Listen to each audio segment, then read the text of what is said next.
Hello friends, welcome back to my mini vlog. ಇವತ್ತು ಸ್ವಲ್ಪ ಗಿಡಗಳನ್ನ ಹಾಕೋಣ ಅಂತ ಅಂದ್ಕೊಂಡಿದ್ದೀನಿ. ಇಲ್ಲಿ ತುಳಸಿ ಗಿಡನೂ ಕೂಡ ಹಾಳಾಗಿತ್ತು, ಸೊ ಅದನ್ನು ಕೂಡ ಹೊಸದಾಗಿ ಗಿಡನ ತಂದು ಪಾಟ್ಗೆ ಹಾಕಿದ್ವಿ. ಯಾವಾಗಲೂ ಅಷ್ಟೇ, ತುಳಸಿ ಗಿಡ ಇರೋದೇ ಇಲ್ಲ ನಮ್ಮನೆ, ಅವಾಗ ಚೇಂಜ್ ಮಾಡ್ತಾನೆ ಇರಬೇಕು. ಹಾಗೆ ಒಂದು ಬಿಂದಿಗೆ ಕೂಡ ಹಾಳಾಗಿತ್ತು, ಅದನ್ನು ಸುಮಾರು ದಿನದಿಂದ ಕಟ್ ಮಾಡಿ ಬಾಟ್ ಥರ ಮಾಡಬೇಕು ಅಂದ್ಕೊಂಡಿದ್ವಿ. ಅದನ್ನು ಈಗ ಕಟ್ ಮಾಡಿ ನನ್ನ ಹಸ್ಬೆಂಡ್ ಕೂಡ ಅದನ್ನು ಕಟ್ ಮಾಡಿಕೊಟ್ರು ಪಾಟ್ ಶೇಪಲ್ಲಿ. ಅದಕ್ಕೆ ಸ್ವಲ್ಪ ಮೆಂತ್ಯನ ಹಾಕೋಣ, ಚೆನ್ನಾಗಿ ಬರುತ್ತಾ ನೋಡೋಣ ಅಂತ ಅದಕ್ಕೆ ಮಣ್ಣನ್ನು ಹಾಕಿ ಮೆಂತ್ಯ ಬೀಜನ ಹಾಕಿ ನೋಡಿ, ಈ ರೀತಿ ಸ್ಪ್ರೆಡ್ ಮಾಡಿಕೊಂಡು ಅದ್ರ ಮೇಲೆ ಇನ್ನೊಂದು ಲೇಯರ್ ಮಣ್ಣು ಹಾಕಬೇಕು. ಅದಕ್ಕೆ ಮಣ್ಣೆಲ್ಲ ಚೆನ್ನಾಗಿ ಸ್ಪ್ರೆಡ್ ಮಾಡಿದ್ಮೇಲೆ ಅದಕ್ಕೆ ಲೈಟಾಗಿ ಮೇಲೆಲ್ಲ ಸ್ವಲ್ಪನೇ ನೀರನ್ನ ಹಾಕ್ಕೋಬೇಕು. ಮಳೆ ಬರ್ತಾ ಇರೋದ್ರಿಂದ ಸ್ವಲ್ಪ ಹಾಕಿದ್ರೆ ಸಾಕು.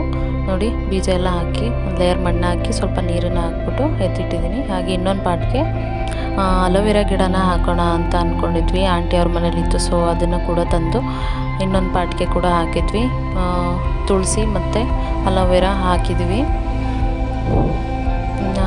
ಬೆಳಗ್ಗೆ ತಿಂಡಿಗೆ ರಾಜ್ಮಾ ಮತ್ತು ತರಕಾರಿ ಸಾಗುನ ಮಾಡ್ಕೊಳ್ಳೋಣ ಅಂತ ಅಂದ್ಕೊಂಡಿದ್ದೀನಿ ಚಪಾತಿ ಜೊತೆಗೆ. ಇಲ್ಲಿ ಸ್ವಲ್ಪ ಕಾಯಿ ತುರಿ, ಒಂದೆರಡು ಹಣ್ಣಾಗಿರೋಂಥ ಟೊಮೊಟೊ, ಈರುಳ್ಳಿ, ಕೊತ್ತಂಬರಿ ಸೊಪ್ಪು, ಕಡಲೆ ಮತ್ತು ಒಂದು ಇಂಚು ಚಕ್ಕೆ, ಒಂದೆರಡು ಲವಂಗ, ಅರಿಶಿನ ಪುಡಿ ಮತ್ತು ಖಾರದ ಪುಡಿ ಮತ್ತು ಧನಿಯಾದ ಪುಡಿ ಹಾಕ್ಕೊಂಡು ಸ್ವಲ್ಪ ನೀರನ್ನು ಹಾಕ್ಕೊಂಡು ಚೆನ್ನಾಗಿ ಪೇಸ್ಟ್ ಮಾಡ್ಕೋಬೇಕು. ಹಾಗೆಯೇ ಇಲ್ಲಿ ನೋಡಿ, ತರಕಾರಿ ಮತ್ತು ರಾಜ್ಮಾನ ತೊಗೊಂಡಿದ್ದೀನಿ.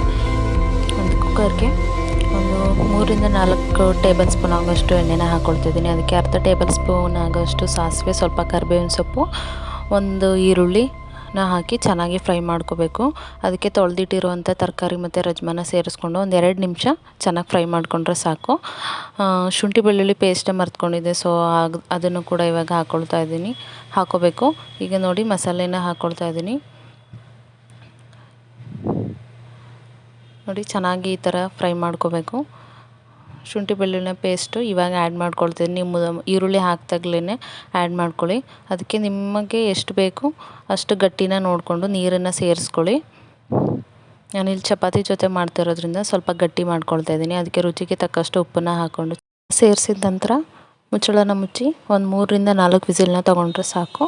ಹೀಗೆ ಕಾಳು ಒಣಗಿರೋದು ಹಾಕಿರೋದ್ರಿಂದ ಒಂದು 4 ವಿಸಿಲಾದರೂ ಬೇಕು ಕಾಳು ಬೇಯೋದಕ್ಕೆ.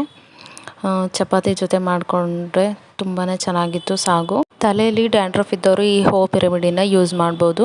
ನೋಡಿ, ನೈಟ್ ನೆನೆಸಿ ಇಟ್ಟಿರುವಂತಹ ಮೆಂತ್ಯನ ರುಬ್ಬಿ ಪೇಸ್ಟ್ ಮಾಡಿಕೊಂಡು ಹೀಗೆ ತಲೆ ಕೂದಲಿಗೆಲ್ಲ ಅಪ್ಲೈ ಮಾಡಬೇಕು. ಸ್ನಾನ ಮಾಡೋದು 1 ಅವರ್ ಐತೆ ಅನ್ನಂಗೆ ಅಪ್ಲೈ ಮಾಡಿ. ಸ್ನಾನ ಮಾಡಿದ ತಕ್ಷಣವೇ ನಿಮಗೆ ರಿಸಲ್ಟ್ ಗೊತ್ತಾಗುತ್ತೆ. ವಾರದಲ್ಲಿ 2 ಟೈಮ್ಸ್ ಯೂಸ್ ಮಾಡಿ. ಮತ್ತು ನೆಕ್ಸ್ಟ್ ವಿಡಿಯೋದಲ್ಲಿ ಸಿಗ್ತೀನಿ. ಅಲ್ಲಿ